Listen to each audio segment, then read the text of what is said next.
Millions of Kenyans who have been praying for me for my quick recovery. I really want to thank them and to say that I will remain forever indebted to them for their concern, for their love, and for wishing me quick recovery.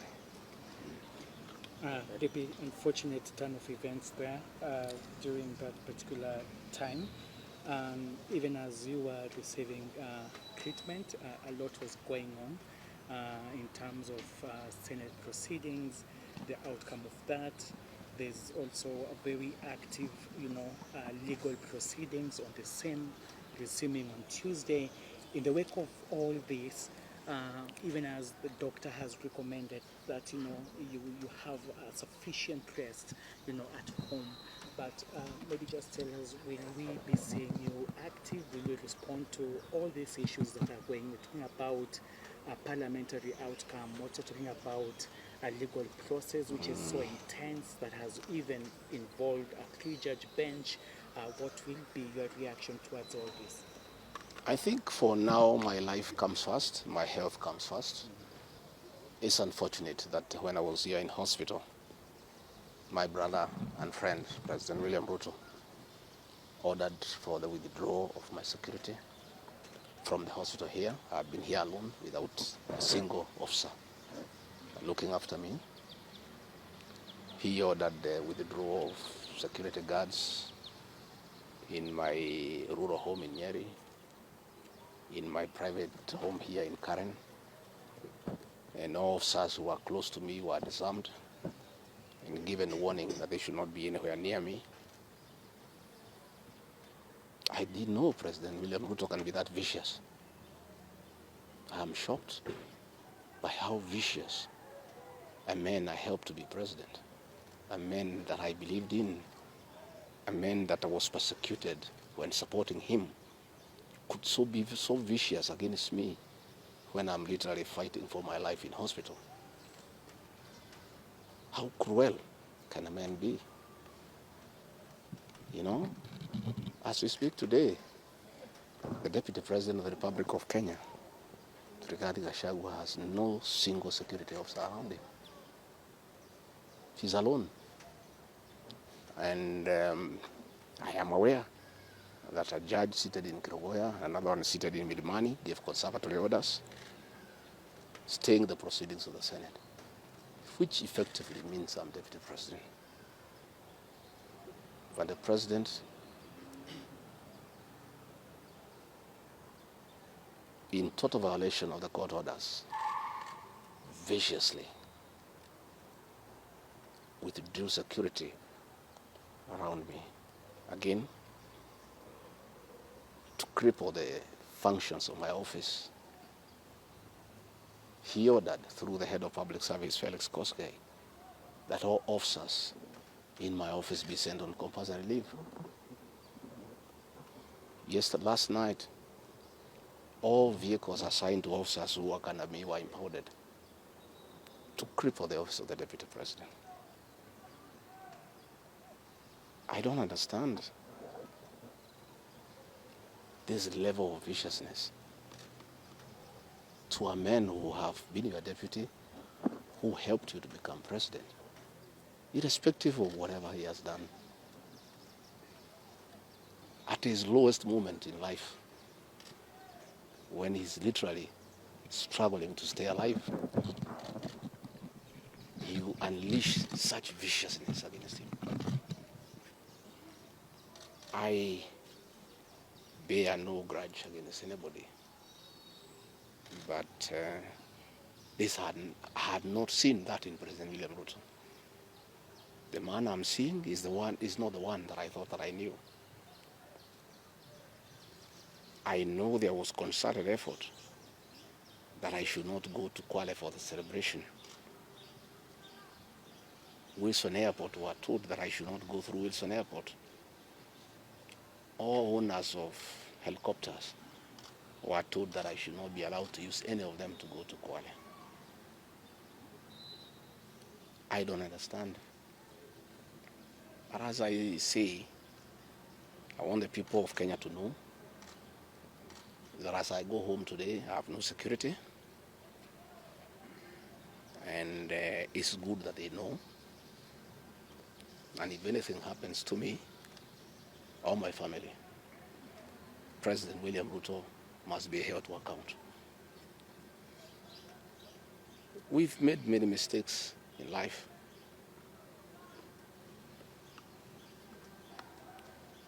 And we keep on learning. I trusted President William Ruto. The people of the region where I come from, the Mount Kenya region, trusted him. In fact, as we were preparing to go to office, nobody else trusted him. Musalia Mudavadi demanded that they must sign an MOU with him, which they did. Moses Wetangula demanded that they must sign an MOU with him, which they did. Amason Kingi demanded the same. Alfred Mutua, everybody else. I'm the only man who trusted him. Verbally, because we are Christians, we used to go to church together. And as a Christian, I believed a fellow Christian that he would never betray me or my people. For the last 1 year, it's been very difficult for me. But I'm a very persevering man, very enduring. And what happened on Thursday is a culmination of continuous persecution and stress for a year. And when I look at it, probably it is history repeating itself. That President William Ruto wanted to take me the route President Daniel Arap Moi took Kenneth Matiba. He pushed Matiba up to getting a stroke and eventually dying. When I look to what the president is doing to me, especially now when I'm in hospital, crippling me, treating me like an animal, I think he wanted to take me the Matiba route. But God is gracious. It didn't happen that way. I hear many of his people are calling here asking whether I'm dead, whether I'll survive, whether I'll recover. They were celebrating. It's the most unfortunate thing that has ever happened in this country. That you can be so vicious to a man who helped you to be president.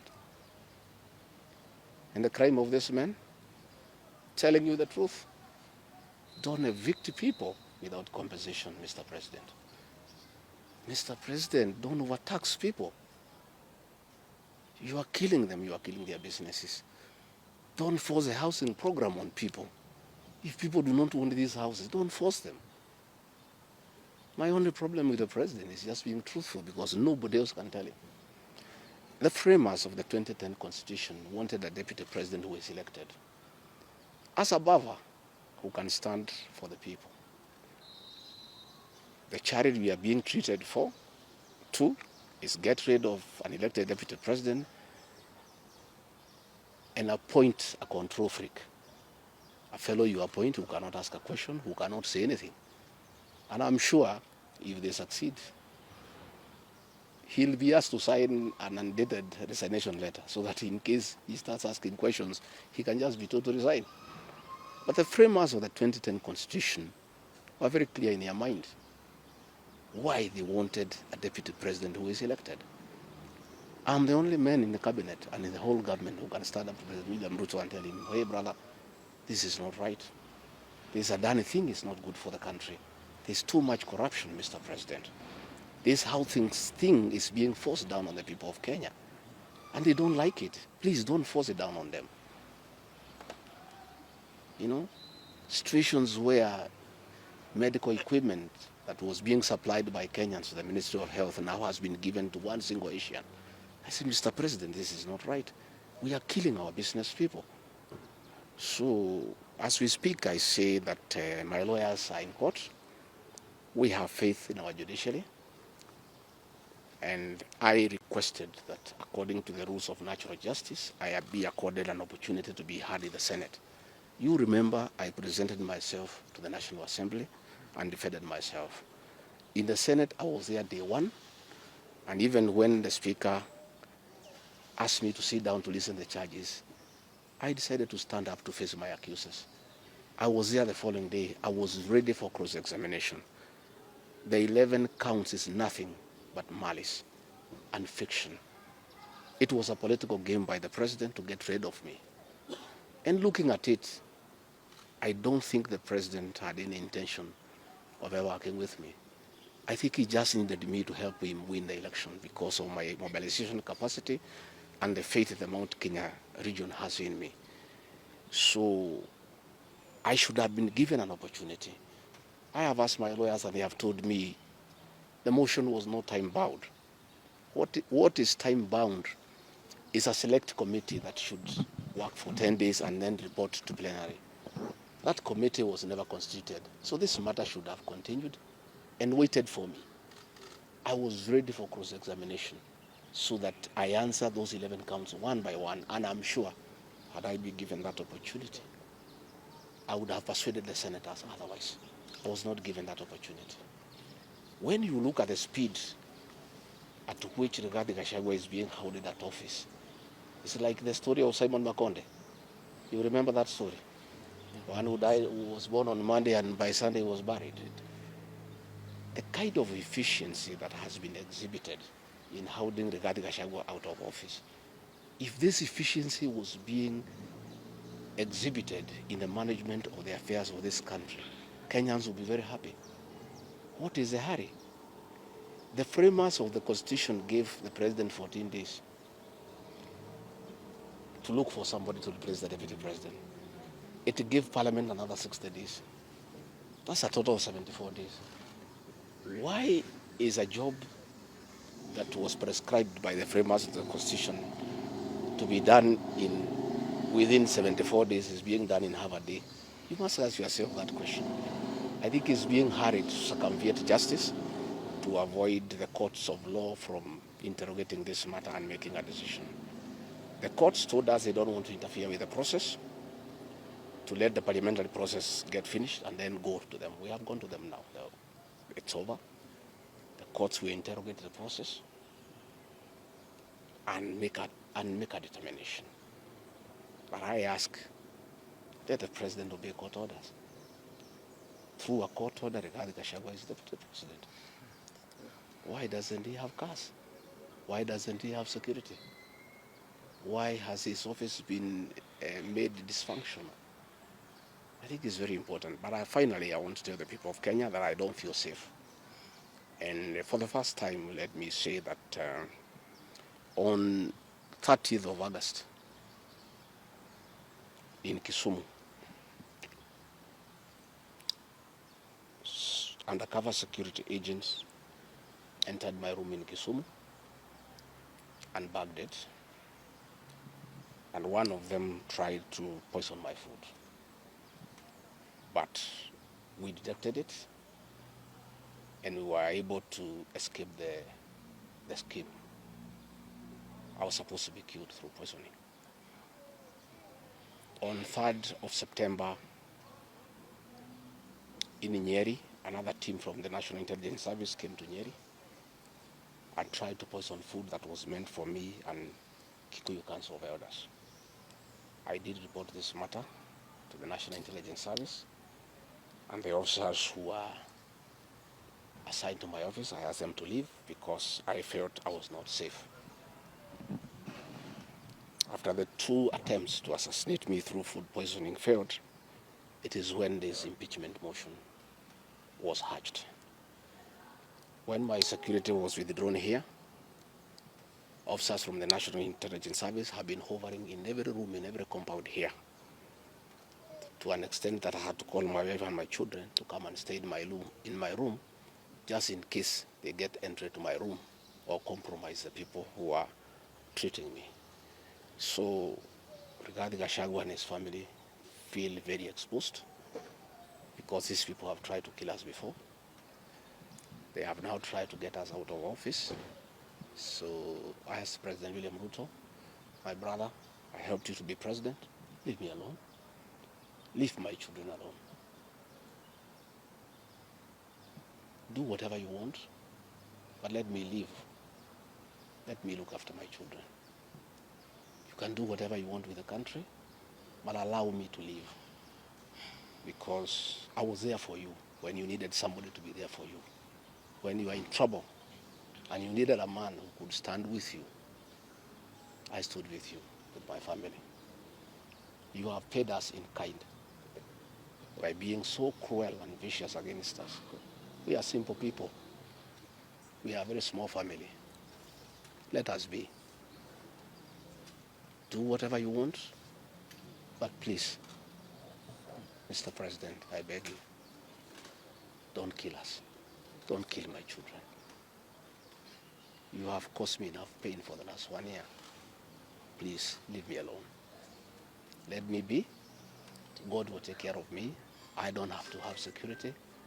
I don't have to have drivers. I don't have to have cars. Please allow me to have my peace, if nothing else. And remember, I was there for you when you needed a man to be there for you. Let the courts of law uphold and protect our Constitution. I ask the Chief Justice, Martha Koome, to live true to the fidelity of our Constitution, to make sure that this is a country of the rule of law, to allow the court process to take place and ensure that this process is not nugatory. There are orders asking that Rigathi Gachagua remain in office until this matter is heard and determined. Let it be. Thank you very much. Just a second, please. I don't want to say. Leave him alone. Leave him alone. What's wrong with you?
Milia.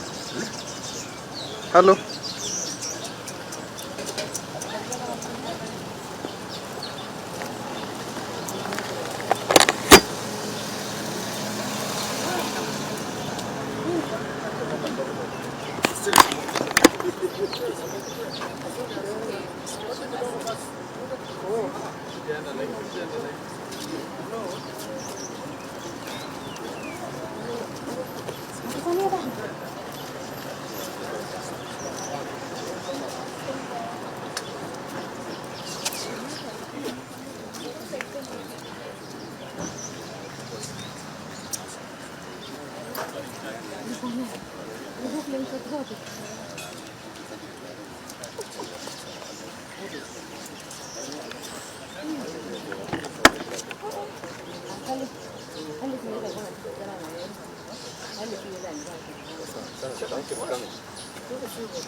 Sasa wewe ama watch uko wapi? Ndio amemaliza, si imekuwa live? Si ametoka tu saa ile unanipigia.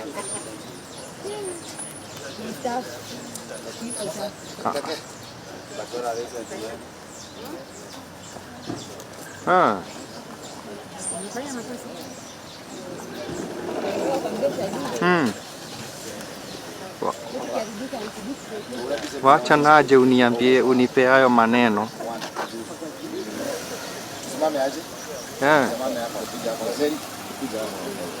Sawa, nakuja hapo saa hizi.